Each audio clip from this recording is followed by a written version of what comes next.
You want to support Roland Martin Unfiltered? Be sure to join our Bring the Funk fan club. Every dollar that you give to us supports our daily digital show. There's only one daily digital show out here that keeps it black and keep it real as Roland Martin Unfiltered. By going to RolandMartinUnfiltered.com, you can make this possible. All right, folks, every black parent wants to see their child get the best possible education after high school graduation. Too often the money is just not there, and that's where student loans come into play. The amount of outstanding debt and the number of borrowers affected have a significant impact on this country's economic well-being. Of course, the people most affected are black folks and other people of color. Well, this week, the Center for Responsible Lending and the NAACP released a report that outlines the problem. And so we're going to talk about that. First, I want to go to my panel, Dr. Greg Carr. I'll start with you. Look, you're a professor there at Howard University. And give folks an understanding of what you have witnessed yourself over these years as the cost of higher ed has increased. Have you seen a corresponding increase on the pressure, depression, anxiety, if you will, of your students just to be able to get through and afford that degree? Absolutely. You go around in the DMV, into D.C., Maryland, and Virginia, and you see so many of our students, not just Howard students, kids from Bowie State, kids from Morgan State and Coppin, working, waiting tables, working incredible hours. They come to class. Sometimes a kid is almost falling asleep. What's going on? You found out she worked a shift last night because she's still trying to make these tuition payments. And then you look and you realize that and I think we're all in the same age range, we could work our way through school with a job. That's impossible now. That's impossible. It's either you got a scholarship or you got a ridiculous loan, which then saddles your family with debt. And these are not debts that can be forgiven. And it has impact on everything from their academic performance to their capacity to concentrate, even on their post-graduation plans. And when you settle them finally with that kind of debt, that's a lifetime of debt. We're not talking about something to be paid off in 10 or 15 years. Even the Obamas only paid off their student debts after he was in the U.S. Senate. So, no, yeah, we see it every day, Roland. It's ridiculous. Julia Melvo, you were president of Bennett College. I remember working for WVON Radio and getting one of your distress phone calls saying we got to raise $30,000 by X date to keep these young women who are seniors in school, to keep them online to graduate. And I really think that people today who are not in college, and maybe who don't have kids who are in college, really don't understand how this thing has changed completely in the last 20 to 30 years. You know, Roland, I went to Boston College on a full ride. The tuition was like $2,500. It was affordable. I had a little part-time job, but now, as Greg said, I had students who were working 40 hours a week. They were working full-time. I had a child who was running a car wash.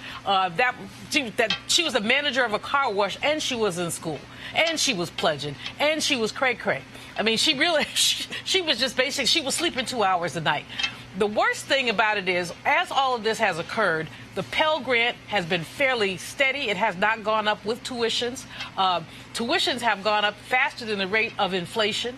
Not only are we saddling folks for a lifetime, we're distorting their life choices. So if you have you graduate with $50,000 worth of loans, okay, are you going to take the job on Wall Street, or are you going to be a social worker? You're going to take the job that provides you with the most money, because you might want to be a social worker. You love social work. You love people, but you got to pay those loans. Right. I think so. Elizabeth Warren, some of the people were talking about free tuition. And President Obama, who talked about paying a percentage of your income on the loan. All of those things make sense. But parents and students, I mean, the pressure is enormous. And we do say, we want folks to go to college. But many people just simply cannot afford it, or people are doing things. I mean, I have a friend who says his kids can go to college, but they got to go to community college first. So they could he could save that money for them to do the 4-year. And he's adamant about it. He said, unless you get a full ride, you will go to community college, we'll save some money, and then you'll be able to go to your 4-year. And his thing is, look, if you graduate from Harvard, you still got a Harvard degree, even though you started out at San Francisco Community College. So the pressure is just enormous. The Center for Responsible Lending does very good work. And there's a lot of policy stuff in there that we need to really follow up on. I want to bring in right now Ashley Harrington. She is Senior Policy Counsel at the Center for Responsible Lending. Ashley, this is, of course, a huge issue impacting so many people. Student loan debt is exceeding $1 trillion. And so what must people learn from this report that y'all put together with the NAACP? Roland, thanks so much for having me. I agree with all the comments that are made so far, and we really need to talk about this as a national crisis. It's a civil rights issue, it's an economic justice issue, but we are really on the verge of a national crisis that's going to affect our entire economy, and in fact already is. Because of student debt, people are delaying buying homes, they're delaying starting businesses, they're delaying saving for retirement. And so these are effects that are going to be felt beyond just individual families and individuals. These are going to affect the community and the larger society as a whole.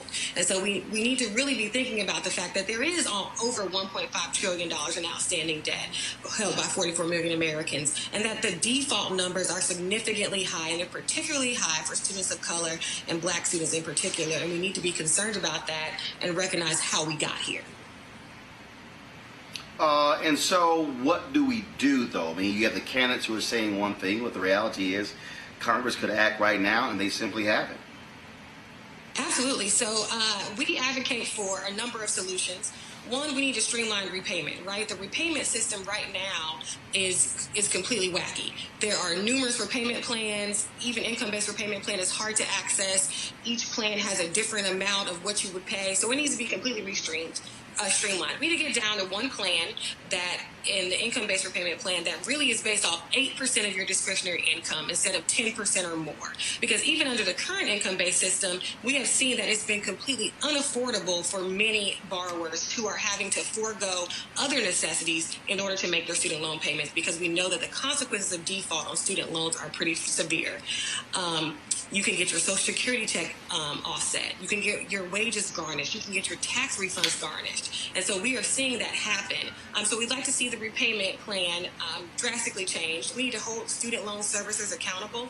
And one big thing we're advocating for is there does need to be large-scale, across-the-board debt cancellation. Even as low as $10,000 would have a significant impact on the ability of people to really contribute to this economy and to get back on track with their student debt.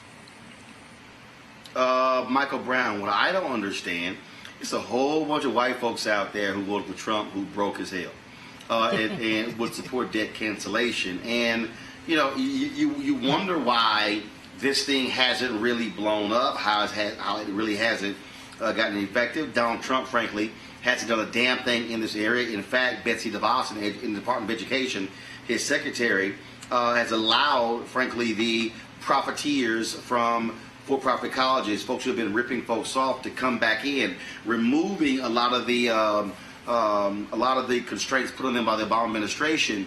And so, do you expect this to be a significant part of this campaign?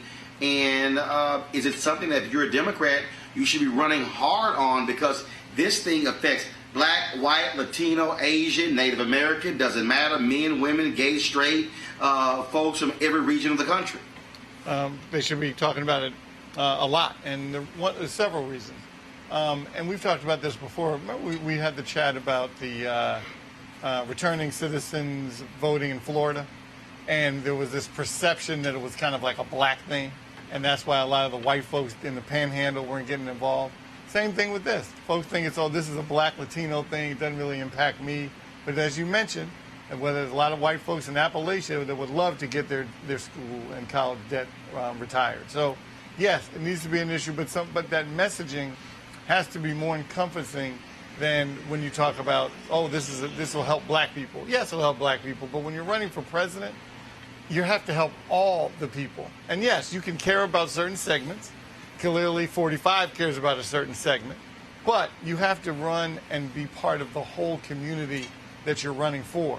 And so you can mention it, you have to talk about it, and you have to have surrogates that do that for you, that don't look like you necessarily. They can go into those communities and talk about it. So, yes, they should be talking about it. It should be part of anybody's campaign. Ashley, final comment. I think he's absolutely right. In 2016, nearly 70% of all graduating seniors had student debt. So this is a universal problem, and there's things we can do about it. We can do broad cancellation, we can drastically increase the Pell Grant, and we can find a way to do debt-free college, and we must. It's a national imperative that we do so. All right, we surely appreciate it. Thank you so very much. Thank you. All right, folks, back to our Roland Martin Unfiltered video in just one moment. All right, folks, you've heard me talk a lot about marijuanastock.org. Why? Because I want to keep you informed of investment opportunities that make sense. We have all watched the growth of the cannabis industry. A recent report by New Frontier Data estimates the global cannabis market at over $340 billion. We know that marijuana legalization is sweeping the country state by state. We also know that marijuana has a good cousin, the hemp plant, with a much higher concentration of CBD.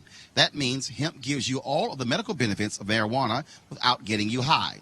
Until recently, hemp farming was practically illegal in the U.S. and heavily regulated by the DEA. However, the 2018 Farm Bill changed all of that, making it legal to grow hemp CBD in the U.S. and creating one of the largest commodities worldwide. And they need land to grow all of the plants.